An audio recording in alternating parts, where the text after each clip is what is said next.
సత్తెనపల్లి పట్టణం రఘురామ్ నగర్ ప్రజావేదిక నందు నియోజకవర్గ స్థాయి మాదిగల ఆత్మీయ సమావేశంలో ముఖ్య అతిథిగా పాల్గొన్న కన్నా మాదిగల ఆత్మీయ సమావేశంలో ముఖ్య అతిథులుగా పాల్గొన్న టీడీపీ రాష్ట్ర అధికార ప్రతినిధి పిల్లి మాణిక్యాలరావు గారు మరియు ఎంఆర్పీఎస్ రాష్ట్ర అధ్యక్షులు రుద్రపోగు సురేష్ గారు ఈ కార్యక్రమంలో ముందుగా అంబేద్కర్ గారి చిత్రపటానికి పూలమాలలు వేసి నివాళులర్పించారు.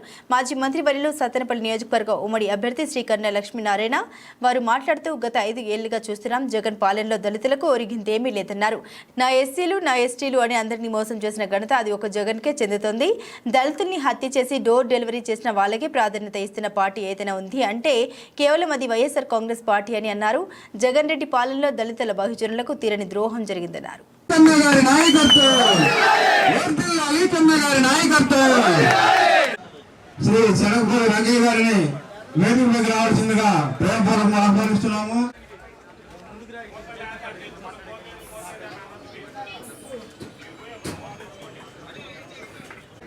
సత్తెనపల్లి మండల తెలుగుదేశం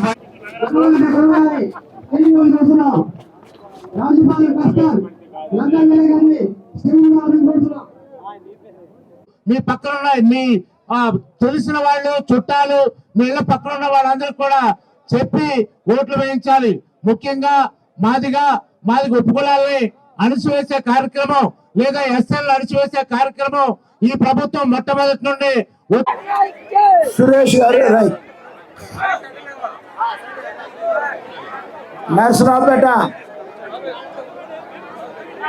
పార్లమెంట్ అభ్యర్థి లావు కృష్ణదేవరాయలు గారికి మైక్ అంటే కొంచెం ఈ రోజున సత్తెనపల్లి నియోజకవర్గ మాదిగల ఆత్మీయ సమావేశానికి ఇక్కడ వచ్చేసినటువంటి సోదరు సోదరిమణులందరికీ కూడా నా హృదయపూర్వక నమస్కారం. ఈ సందర్భంగా పెద్దలు అనేక మంది గత 35 సంవత్సరాలుగా జరుగుతున్నటువంటి పోరాట విశేషాలు కానీ అలాగే ఈ జగన్మోహన్ రెడ్డి మాదిగలకు చేసినటువంటి ద్రోహం కానీ అన్ని కూడా సవివరంగా మీ అందరికీ కూడా చెప్పడం జరిగింది. నా ఎస్సీలు నా ఎస్టీలు నా బీసీలు నా మైనార్టీలని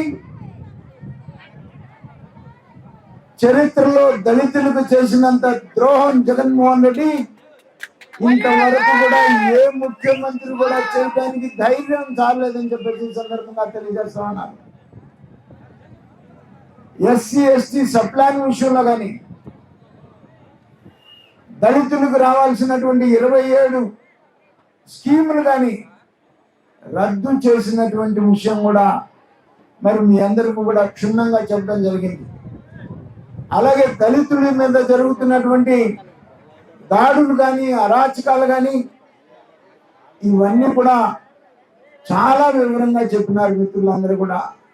మరి ముఖ్యంగా రుద్రపోగు సురేష్ గారు కానీ మాణిక్యాలరావు గారు కానీ పెద్దలు అనేక విషయాలు మీ దృష్టికి తీసుకొచ్చారు. వీటన్నిటిని దృష్టిలో పెట్టుకొని ఈ రాష్ట్రంలో ప్రజాస్వామ్య పాలన రావాలన్నా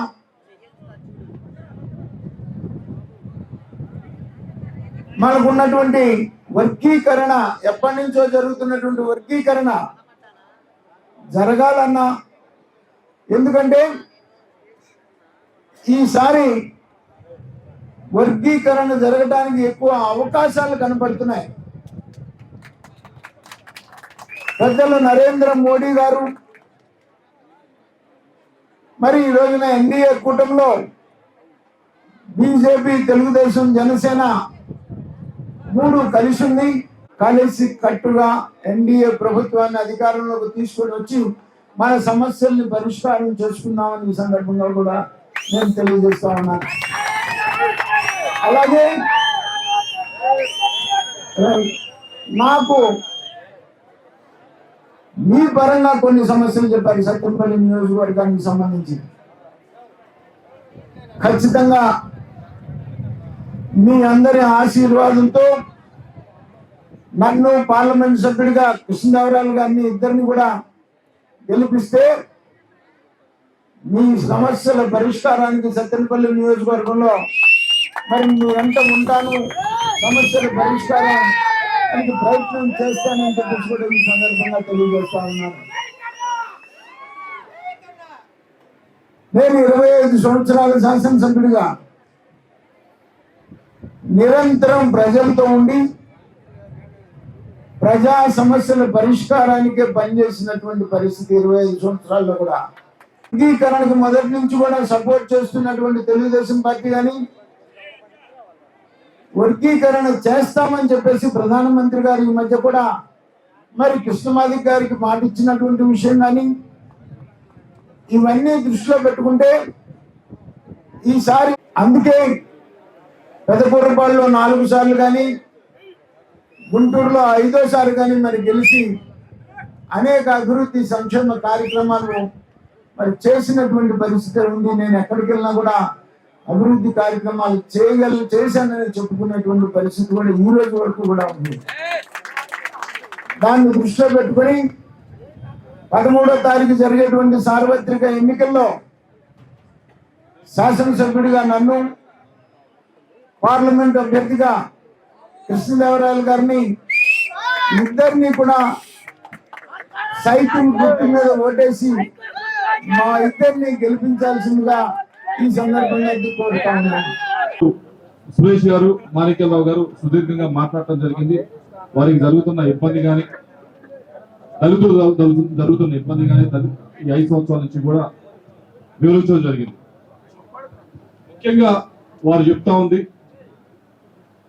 ముఖ్యంగా వారు డిమాండ్ చేస్తా ఉంది, ఏదైతే 27 స్కీమ్స్ ఈ 5 సంవత్సరాల్లో కూడా అమలు జరగకుండా ఆగిపోయి ఆ 27 స్కీమ్స్ ని కూడా పునఃప్రారంభించమని అడుగుతా ఉన్నారు. అన్ని నేను చదివితే చాలా సమయం పడుతుంది, గంట పడుతుంది, మీ అందరికీ తెలిసిందే.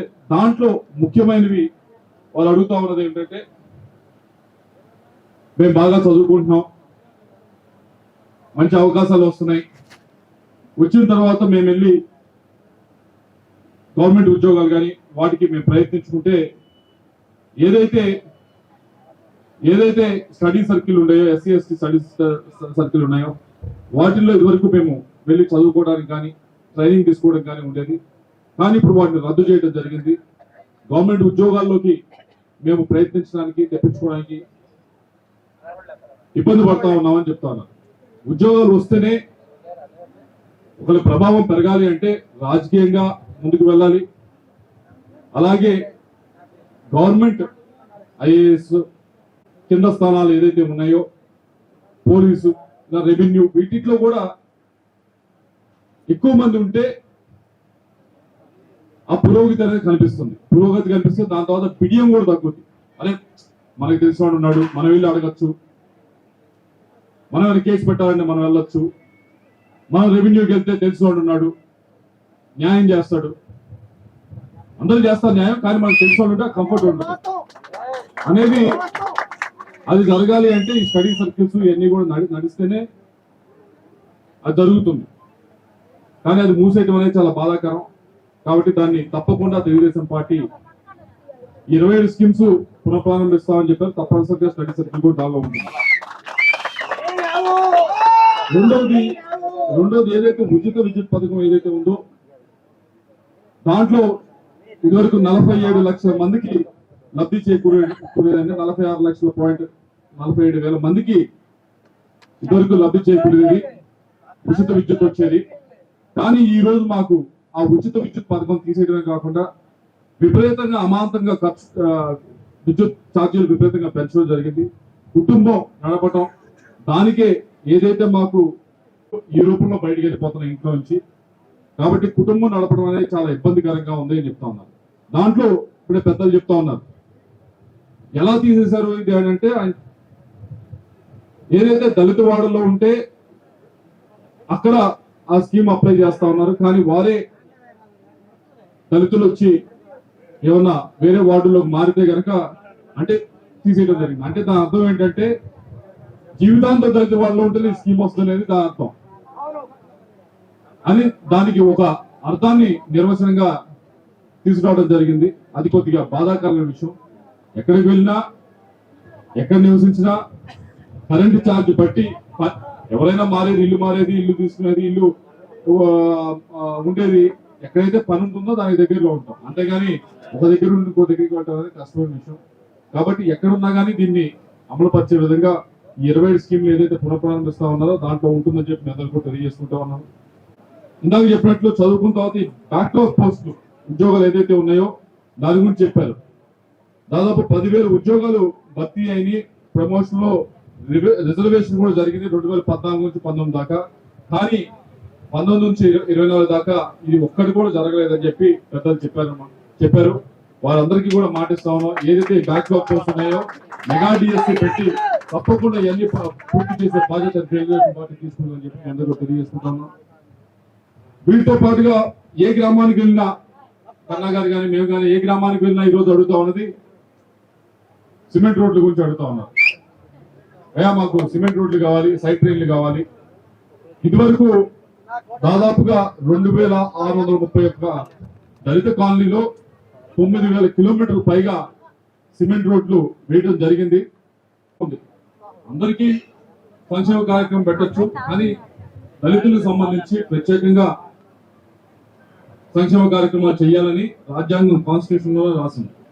ఉన్నప్పుడు దానికి సంబంధించి 37,000 కోట్లు ఏదైతే ఉందో సప్లాన్ కింద వచ్చినవి అవన్నీ కూడా ఇందాక పెద్దలు చెప్పినట్లు వేరే స్కీమ్ కి అమ్మఒడికి తరలించాలని ఆయన చెప్తా ఉన్నారు. తప్పకుండా ఇది ఎస్సీలకి అభ్యున్నతికి, దళితుల అభ్యున్నతికి మంచి జరగాలంటే ఈ ఎస్సీ సప్లాన్ నిధులు ఏదైతే ఉన్నాయో అది వారి మీదే ఖర్చు పెట్టాల్సిన అవసరం. ఇది నేను చెప్పేది కాదు, ఇది రాజ్యాంగం చెప్తుంది, పండితులు చెప్తా ఉన్నారు. కాబట్టి తప్పకుండా వారి మీద ఖర్చు చేసే బాధ్యత తెలుగుదేశం పార్టీ తీసుకుంటుందని చెప్పి ఈ 37,000 కోట్లు ఏదైతే ఉందో అది ఎస్సీలకే వారికే ఉంచి ఎస్సీ సప్లాన్ కింద నిధులు వారి మీద ఖర్చు పెడతామని చెప్పి తెలియజేసుకుంటూ చివరిగా రుణాలు దాదాపుగా 2014 నుంచి 19 దాకా 4 లక్షల మంది దళిత సోదరులకి లబ్ధి చేకూరింది ఎస్సీ కార్పొరేషన్ రుణాల కింద. కానీ 5 సంవత్సరాల్లో ఒక్క సబ్సిడీ లోన్ కూడా ఇవ్వలేదు. ఈ కార్పొరేషన్ అయితే పెట్టారు కానీ ఆ కార్పొరేషన్ చైర్మన్ ఉన్నాడే కానీ ఆయనకి అధికారం ఇవ్వలేదు, ఆయనకి నిధులు ఇవ్వలేదు, ఆయనకి గౌరవం కూడా ఇవ్వలేదు. అటువంటిప్పుడు మాకు ఏ విధంగా ఇవన్నీ కూడా ఇస్తారు అని చెప్పి వాళ్ళు ప్రశ్నిస్తా ఉన్నారు. వాళ్ళందరికీ కూడా చెప్పేది ఒకటే, తెలుగుదేశం పార్టీ వచ్చిన తర్వాత తప్పకుండా ఎస్సీ కార్పొరేషన్ మళ్ళీ కూడా పునఃప్రారంభిస్తామని తెలియజేసుకుంటాము. అలాగే ఎస్సీ సప్లాన్ నిధులు చివరిగా అడుగుతా ఉంది ఎస్ఐన్ ల్యాండ్స్ కూడా దాదాపుగా ఇళ్ల స్థలాలకి వీటికి అని చెప్పి మావి 16,000 ఎకరాలు దాదాపుగా రాష్ట్రం మొత్తం మీద కూడా తీసేసుకున్నారు మనకి ఇళ్ల స్థలాలు ఇవ్వడానికి. మాకు దానిపైన 16,000 ఎకరాలు తీసేసుకున్నారు. దానిపైన చాలా మంది జీవనోపాధి ఉన్నారు. కాబట్టి మళ్ళీ ఒకసారి దాన్ని పునరుద్ధరించాలని చెప్పి కోరుతున్నాం. తప్పకుండా మనం ఆలోచించే కార్యక్రమం